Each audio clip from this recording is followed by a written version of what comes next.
Pause right here because this case isn't really about a traffic ticket. It's about whether the Constitution was followed from the very beginning. What starts as a routine traffic stop quickly turns into a much larger legal dispute after officers expand the investigation beyond the original reason for the stop.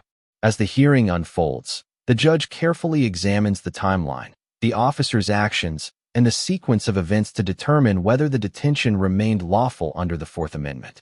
In cases like this, even a few extra minutes can become critically important. So after you received the tip, what did you do? We started heading to Wright's Custom Auto Body to see if we could see anything suspicious from outside. As we were driving to the location, we saw a vehicle turn off of Leeson Street onto 13th Street. Started to follow that vehicle, conducted a file check on the vehicle's fixed registration, and it showed not to have insurance. So what did you do at that point? We conducted a traffic stop and the vehicle pulled to the side of the road. Were you able to determine who the registered owner of that vehicle was? Yes, it was Mr. Pruitt. So describe your initial contact with Mr. Pruitt. He provided me with his driver's license. I asked him to step out of the vehicle and join me at the front of my patrol vehicle. At that point, while I was looking at his license, I asked where he and his passengers were coming from. I asked him where they were going. He said they were going to the city of Cadillac to drop his girlfriend off. Did he make any other statements to you? I asked him how long he had been with his girlfriend. He said 7 months. And did you discuss anything else? After I asked him about his girlfriend, I asked him again where they were headed to. And this time he said he was going to drop off his rear seat passenger that he also mentioned he had known for several months to Traverse City where he resided. How many occupants were in the vehicle? There was 3 occupants. What did you do after that initial contact outside of the vehicle with Mr. Pruitt? While talking to him, I conducted a file check on him, but after being done with his contact, I reapproached the vehicle and spoke to the front seat passenger female. Where did you speak with her? At the front of their vehicle. Outside of it? Yes. After speaking with the front seat passenger, what did you do? I spoke with the rear seat passenger. Where? I asked him to step out of the vehicle. He asked if he had to. I told him he did. Eventually, he stepped out of the vehicle and moved out at the rear of that vehicle. Do you recognize the rear seat passenger? I do. Is he in the courtroom? He is seated to the right of Mr. Pruitt. Deputy, please describe your initial contact with Mr. Couples. I asked him where they were headed tonight. He said they were headed to Traverse City. I asked where they were coming from. He said the city of Cadillac. When I asked how long he had known the driver, Mr. Pruitt, he said he had known him for years. When I asked how long he had known the front seat passenger, the female, he said even longer than that. During our contact, he was confrontational, recorded me. And you said you spoke with the female passenger. Yes. Without telling me what she said, what type of story did you get from her? A different story than the other female. I'd object, Your Honor. It's still hearsay if he's describing what she said and she's not a party as a defendant. Does that not go to the totality of the circumstances for the court to consider for the motion to suppress? I reject.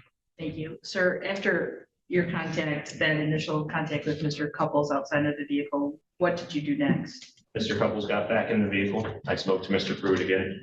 I asked him if there was any weapons in the car. He said no. I asked if there was any cocaine in the car. He again said no. I asked if there was any heroin in the car. He said no. I asked if there was any methamphetamine in the car. He said none of that. I subsequently asked if I could search his vehicle. Did you discuss with him anything else about the vehicle? I had asked if he had insurance. He said he had provided it to my partner, but the proof that he provided was expired. If I heard you wrong, I'm sorry. Did you say you asked him to search the vehicle? I did. And what did he say? I don't recall exactly what he said. I know he didn't answer yes or no. So I informed him it was a yes or no answer. And he said no. After you were denied consent to search, what did you do? I returned my vehicle, requested Sergeant Hicks of the Cadillac Police Department respond with his canine to conduct a rear sniff of the vehicle. Why?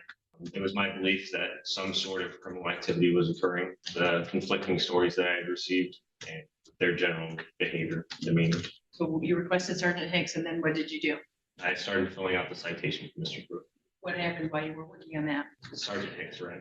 And about how long, if you know, did it take from the time you requested him until his arrival? Less than 10 minutes. Less than how long? 10 minutes. How long does it typically take to prepare a citation? About 10 minutes, depending on if the computer did me in trouble.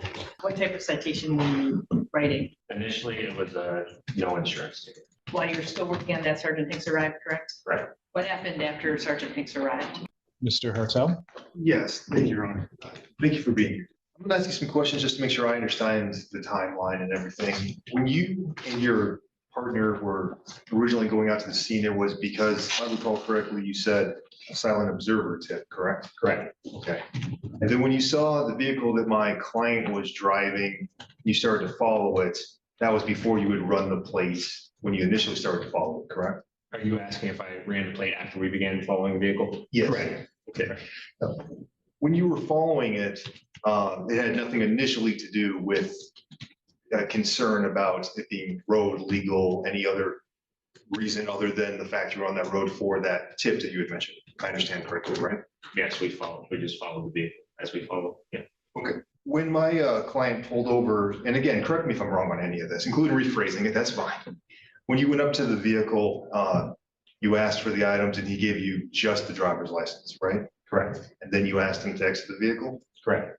but you didn't do follow-up questions asking where is that insurance that I asked for? No, the passenger of the vehicle was looking for that information when I asked him to step out. And when he stepped out of the vehicle, the questions you asked him weren't insurance-related questions, were they?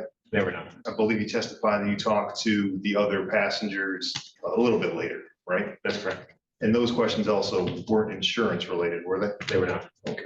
You mentioned, if I recall correctly, that you did end up eventually calling in for the canine. That's correct. All right. But you hadn't started writing the ticket before that, as far as the no insurance ticket? I had not started before that. All right.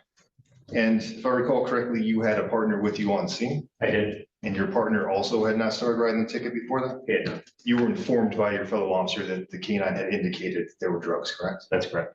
Did he tell you how the canine indicated it? Objection. Officer Hicks can testify to that. He is here. Officer Hicks is here. Yes. Or Sergeant. Well, I believe it probably goes to the totality of the circumstances for the motion to suppress. I'll disregard it for the preliminary examination purpose, but for the motion to suppress, I'll allow it. If you don't mind us. I don't. He did not indicate how. Well, that was easy then. I'm glad we got there eventually. All right, I appreciate that. And you said you were still writing the ticket because it takes you about 10 minutes to do that when the canine arrives, correct? Correct. All right. But as far as the entire initial purpose of the stop it was for the no insurance ticket, right? That's correct. All right. So when you were asking to search the trunk or the back of the vehicle, however you want to phrase this, that wasn't in a quest to find something insurance related either, was it? No. All right. I believe my co-counsel, or at least the counsel for the co-defendant, may have some more questions for you. Thank you again. I guess before I do that, Ms. Carey, do you have any redirect based on Mr. Hartel's questions? No. All right, Mr. Johnson. Officer, how long you been on the force? Just over 2.5 years. Any law enforcement experience before Westbrook County? No. So you have 2 years of law enforcement experience, correct? 2.5. 2.5. So you're on duty this day and you indicate at around 11 p.m., you get a silent observer tip. Objection. That was not his testimony. When did you get the silent observer tip? 11:50. 11:51. Did you put anywhere in your police report that you received a silent observer tip? I did not. Did you print out this silent observer tip When? at any point prior to Yes. today? Do you have it with you? I do. Okay, can I see it? Please. I'm gonna take it. It does not say who made this tip, correct? Correct. So you would agree with me that this is a unanimous tip? That's Unanimous tip. Did the tip indicate how they know that there was suspected narcotics activity going on at this Wright's Custom Body Shop? It is not. Does the tip say whether or not they personally observed any narcotics activity occurring at this Wright's Customs Body Shop? It is not. Likewise, does the tip say that they purchased any narcotics from this Wright's Customs Body Shop? It is not. After you receive this tip at 11:51, do you actually go to Wright's Body Shop? We were headed in that direction. Okay. Did you ever make it there? We did not. Okay.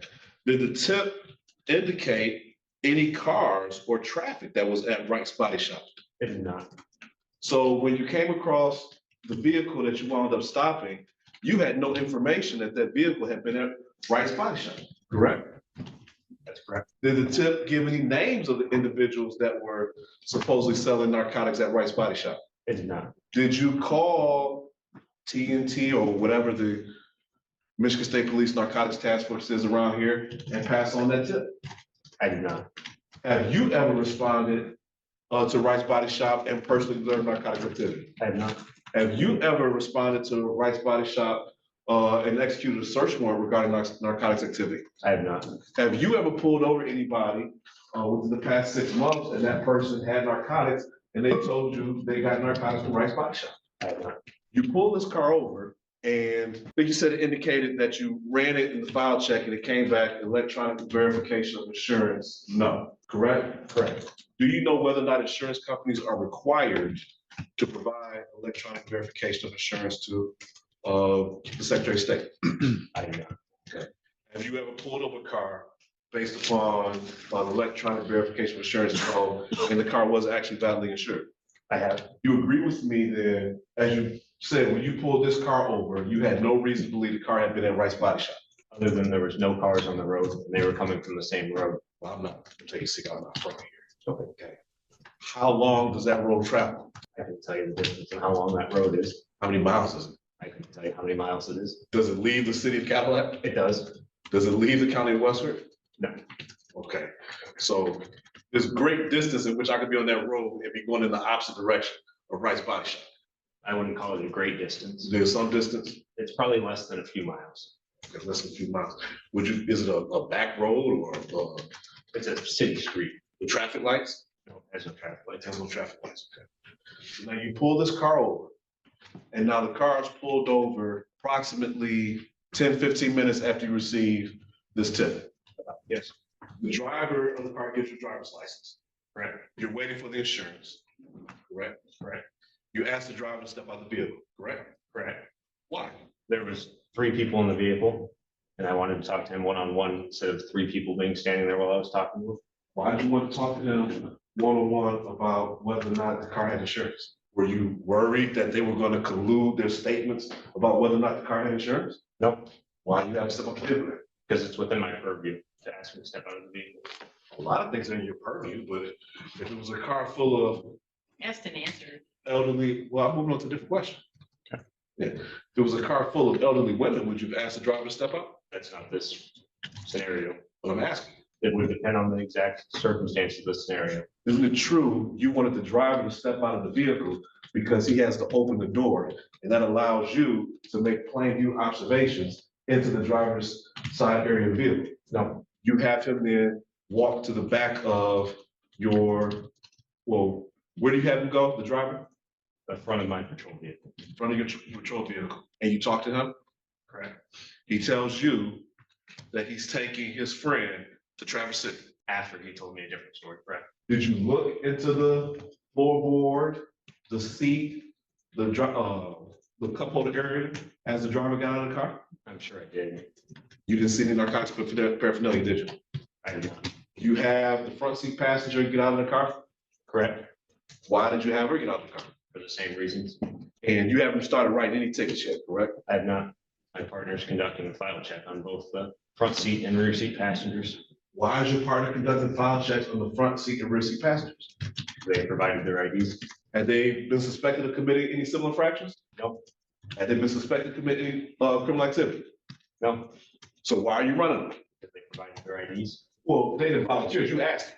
We asked them. Why did you ask them for their IDs if they had not done anything wrong? That's what I do for every traffic stop. When you asked the passenger out of the vehicle, did you look at the floorboard, the seat, and the area in her immediate reach? I'm sure I did. Did you observe any narcotics paraphernalia? No, She tells you they're taking the guy in the backseat to Traverse City. Objection, that wasn't testified to. I'm asking. It's a leading question. Oh, the question. She tells you that they're taking the guy in the backseat to Traverse City. eventually, yes. Then you have the guy in the backseat get out of the car as well. Correct. I assume you have him get out for the same reasons. Correct. You have not started writing this traffic ticket at all. I have not. When he gets out the vehicle, you make observations, the floorboard, the seat, the area within his immediate reach. Correct. You don't see any narcotics paraphernalia. I do not. None of these individuals appear to be high or under the influence to you. No. He eventually tells you he's going home to Traverse City. Correct. You then put him back in the car and ask the driver to step back out to re-interview him. I believe he was out the whole time. He was out the whole time. Yes, He denies you permission to search his vehicle. correct. At this point, you have not even begun writing this traffic citation. I have not. How long have we been on the side of the road now? As the testimony continues, the focus shifts to the officer's own timeline.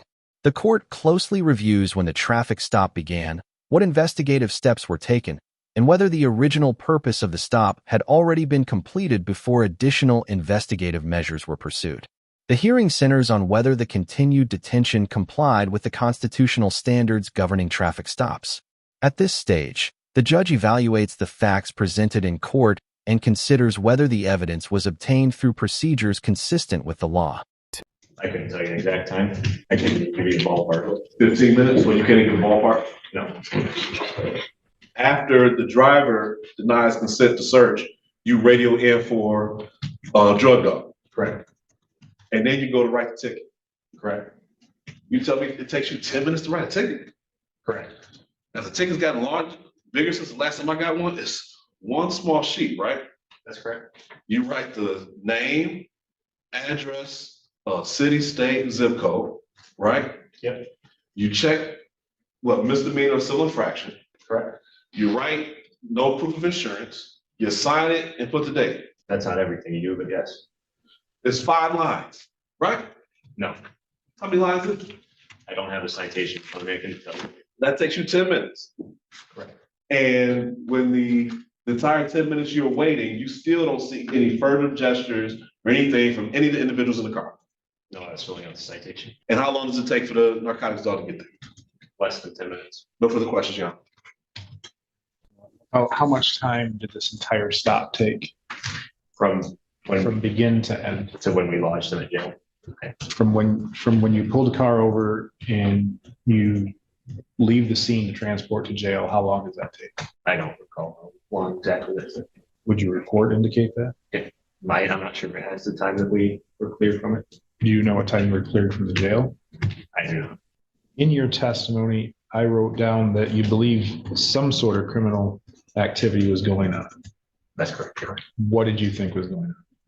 I suspected they were in possession of illegal narcotics. Why did you suspect that? Just their stories not matching in combination with the P3 tip and P3 silent observer? yes, Mr. Couples' anger or confrontationalness is common in my experience, from someone who is committing some sort of crime, trying to make me as the officer back off and kind of let them go without doing any further enforcement.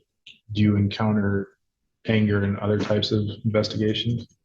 Sure.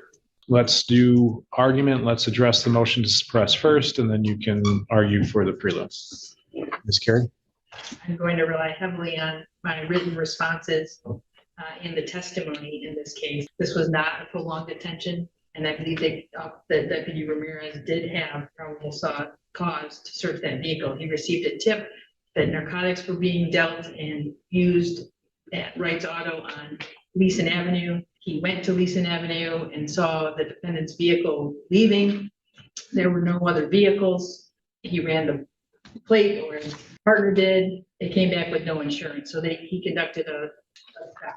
Inside the vehicle were 2 men and a female, which had been indicated in the silent observer tip.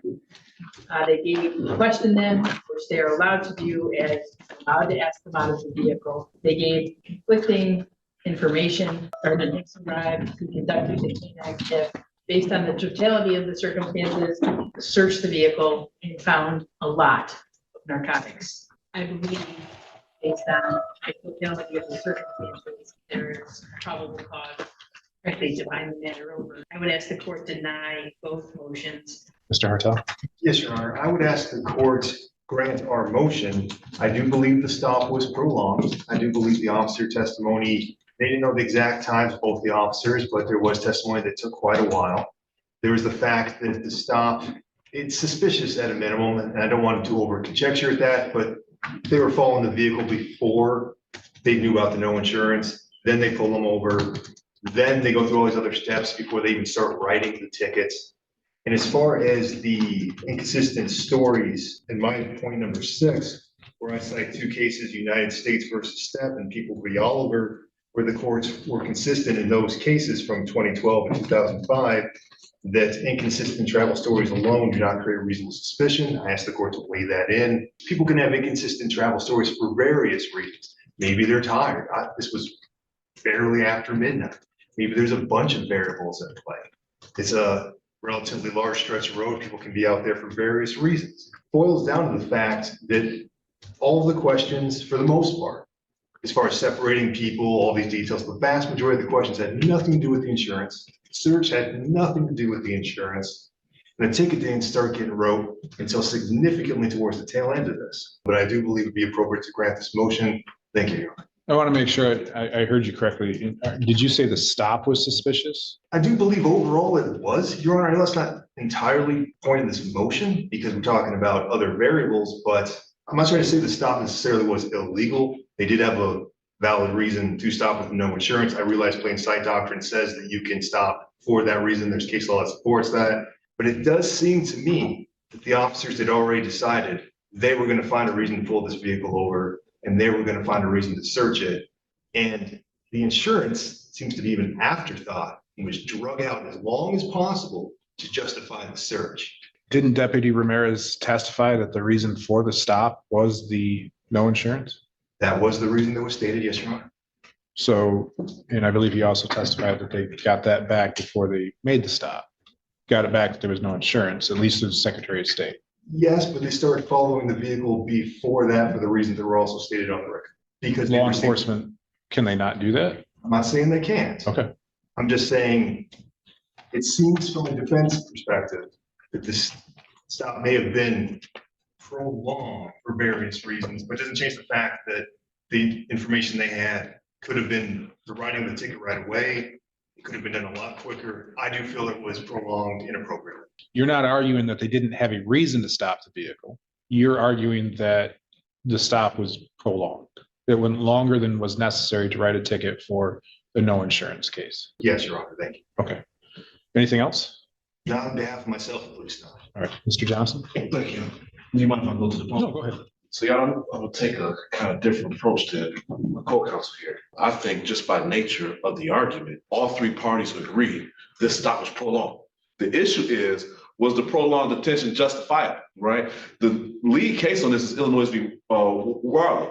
In that case, if I pull you over and just so happens there's a drug dog in the area and the drug dog is being taken around the car while I'm simultaneously writing out the ticket for the traffic stop and the drug dog hits, that's not a prolonged detention.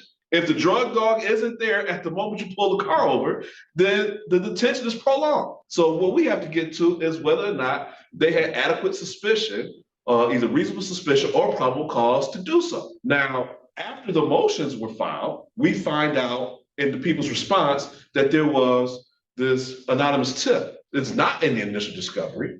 And the court has I object to that because it's in the video. Deputy Ramirez makes a statement, and if they watch the video, they would hear him say it to Sergeant Hicks. In his police report, he does not put anything about the anonymous tip as a reason for a stop. That's why I questioned him on that. And the court should take that into consideration.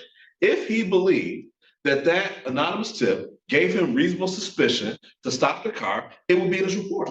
But it does not, and it cannot. The anonymous tip has no specific detail as to how this individual knows there's narcotics activity going on at this Rice Body Shop. They don't say that they personally observed it, that they bought narcotics, that they used narcotics, that they saw anybody else use narcotics at that location. The anonymous tip doesn't even say what type of car these individuals left in, if they even left. So when we have this traffic stop, once the officers are going in the direction of the Rice Auto Body Shop, as acknowledged on cross-examination, they had no information that that car was even at that body shop at the location of this anonymous tip.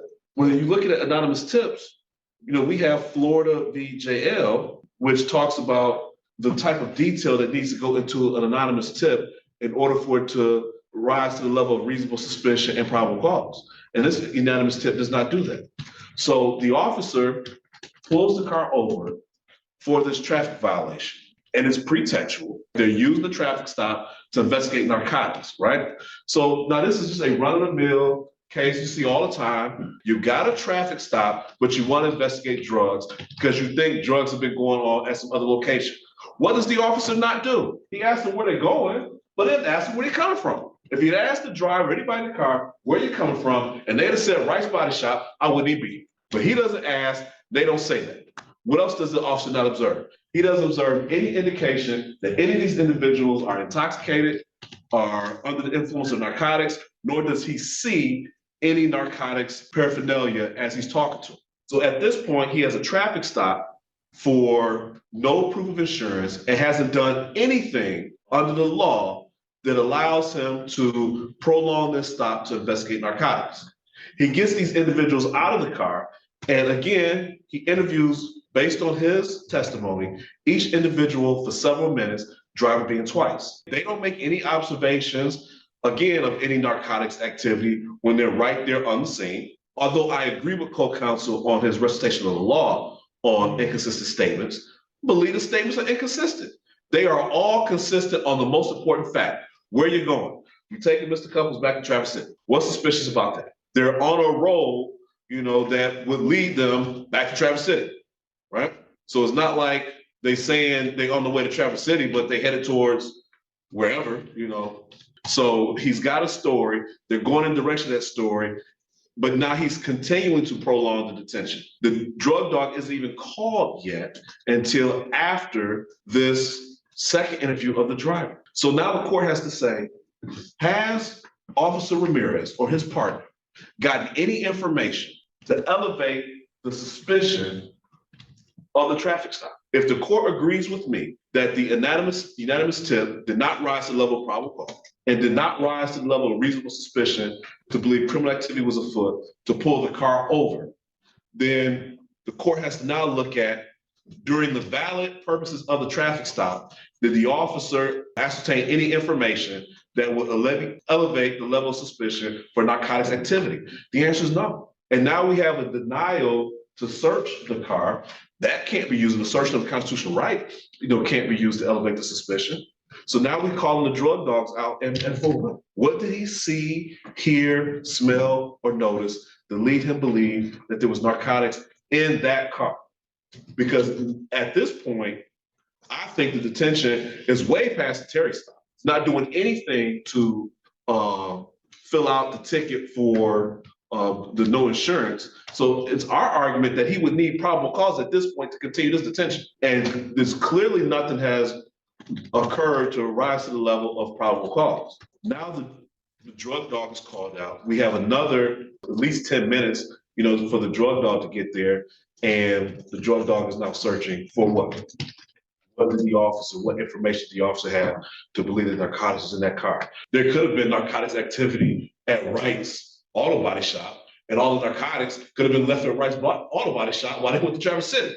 There's no search warrant issue with Wright's body shop, right? But they would need some level of suspicion, whether reasonable suspicion or probable cause. And at this point, because of the length of detention, I think we have probable cause to believe there was narcotics in that vehicle. They didn't have it. That's why he asked to search the vehicle. That's why they asked to have a drug dog come to get the probable cause to search the car. And of course, once the drug dog hits, there's probable cause to search the car. So now the court has to say between at what point should the officer just say, you know what, it may be there, I can't get to it, I gotta write this ticket. It surely should have occurred after all three people said, we take couples back to Traverse City. Re-interviewing the driver, ran us in for what?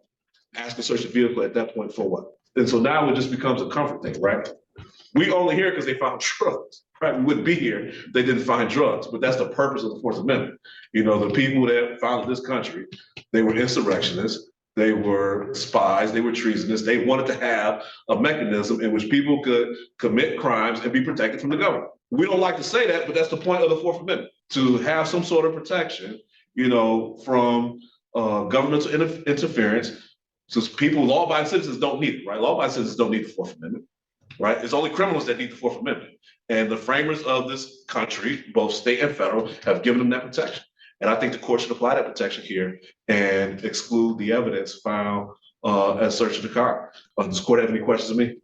I do not. Thank you. Thank you. Ms. Carey, any rebuttal? The stop was initiated at 12:06. Sergeant Hicks was likely called at 12:18. Deputy Ramirez indicated he spent 2 or 3 minutes talking with each person, which he was completely within his rights to do. He didn't prolong that. He immediately, before starting writing his ticket, got in touch with Sergeant Hicks within 12 minutes after he talked to everybody and got some varying stories on where they were going and how long they had known each other. And eventually, yes, they all agreed they were going to Traverse City, but it's not where it started. And there were definite discrepancies in what they said and how long they had known each other. And as he was writing the ticket, Sergeant Hicks arrived. So if Sergeant Hicks was called at 12:18, he got there, he testified in less than 10 minutes. He had to travel 3 or 4 miles with relatively no traffic and no traffic lights. It didn't take him very long. We know Cadillac well enough to know that.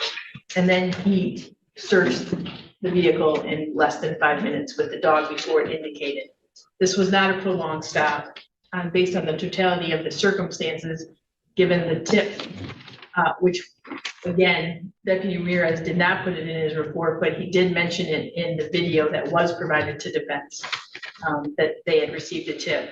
So based on the totality of the circumstances, the minimal traffic that time of night, seeing the car leaving the area, checking it, if the car had insurance, that would have been that, but it didn't. So they stopped it, and it didn't have insurance. And initially, Mr. Pruitt only handed over his license while the passenger was looking for the insurance. Eventually, the insurance was handed over, and they were able to check it, and it was expired. But all that takes time, and it didn't take a lot of time. So I asked the court to, again, deny both motions and hand the matter over. Thank you. Well, case law tells us that when a court is asked to determine whether or not the length of the stop is prolonged, we don't look at the totality of how long the stop takes. We look at how long it is prolonged from the officer determining, maybe not when the officer determines, but from when the traffic stop should have ended. We've heard a lot about the tip today. Well, that wasn't admitted into evidence. It was testified to that there was no names given, no indication as to how they knew that drugs were being sold or transacted, no description of the vehicle.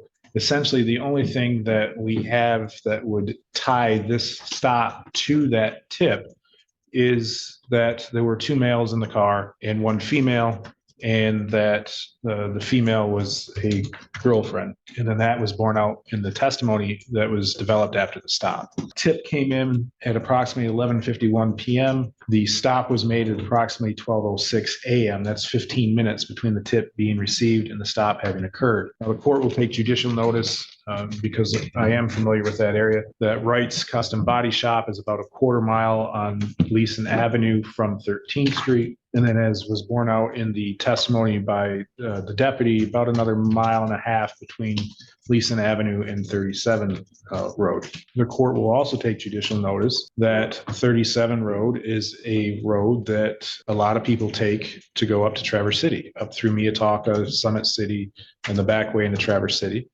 And with a car that is not legally able to be driven because of no insurance, it's not out of the realm that the vehicle would have been traveling back roads to avoid, even though this was late at night, to avoid the possibility of being stopped on 115, which would be another way to get up to Traverse City, and where this stop had occurred would only be about 1 mile from 115. So whether or not they were going to take 115 or go up through the back way, it is at least plausible to the court that the vehicle could have been on its way to Traverse City. Doing some math, we've got approximately 15 minutes between the time that the stop occurs until after the tip comes in. Now, what we don't know is exactly how long or where the deputies were and had to travel to get to Leeson Avenue, or how much time elapses between receiving the tip and encountering the vehicle. That's unknown to the court. Presumably, it would only take cars traveling at a normal rate of speed just a couple of minutes to get from Leeson Avenue to where the stop had occurred. Then we have the stop. And while there is case law that says that conflicting stories might rise some suspicion that crime is afoot, that's not the only thing that the court would need to consider. And it has to be a substantive issue to rise to that level. And the officer has to be able to articulate an articulable suspicion, reasonable articulable suspicion, that crime is afoot. Now, Ms. Carey cites People versus Williams in her response to at least one of the motions, and I think it was in both, which is cited at 472 Mich 308. The court finds that that case is distinguishable from this one because the inconsistent statement, or the statement in that one case that doesn't make sense, is because that statement made law enforcement was factually just completely inaccurate and couldn't have happened. In that case, the occupants of the vehicle had indicated they were going to, I believe it was Sheboygan, they were going to stay at the Holiday Inn. There was no Holiday Inn in that town. They were going to be there for 3 days, but yet there was no luggage in the car. That rose to that level. While it might raise a suspicion, I don't think it's to a suspicion that crime is afoot, is that they disagree on how long they've known each other or where they might be going or are going to. But when I take where eventually they land on, they're going to Traverse City to drop Mr. Couples off, and they're on a path that could take them to Traverse City, I don't think gets us there. And then when we have the officer testifying that Mr. Couples was argumentative, I asked whether or not that's necessarily uncommon. He agreed that that was not necessarily an uncommon thing that happens. Then we get to the calling of the drug dog. We know the drug dog was called in at 12:18. Based on the testimony today, it takes approximately 10 minutes from Sergeant Hicks' testimony to get to where the stop had occurred. But before that, and telling to the court, is Deputy Ramirez began writing the citation at the time that he called the drug dog. That's the indication to the court that he determined at that time he only had sufficient evidence to write a no proof of it or no insurance ticket. And from that point forward, any amount of time it took to prolong the stop outside of the time necessary to allow the ticket to be written. As such, I find that the waiting for the drug dog to be called to the scene unlawfully prolonged the stop, and therefore any hit that drug dog made and any evidence as a result of that is suppressed. The search of the vehicle is hereby suppressed, and any evidence coming out of that. Sometimes there just isn't probable cause. Had the drug dog been called at the time that the stop had actually been made, we might be a different story. But where the drug dog's called at the same time that the ticket began to be written, we know that the file checks were all done because there was only one computer in the car. There was no reason to prolong the stop longer than necessary to finish writing the citation. With the suppression of the evidence, I find no probable cause to bind the case over. The case is dismissed without prejudice. And this is where the hearing reaches its defining moment. The judge explains that constitutional protections exist to ensure that legal procedures are followed in every case, regardless of the allegations involved. When courts determine that evidence has been obtained in violation of constitutional requirements, long-established legal principles may affect whether that evidence can be used in court. The hearing serves as a reminder that the justice system depends not only on uncovering evidence, but also on ensuring that investigations comply with the constitutional safeguards that apply to everyone.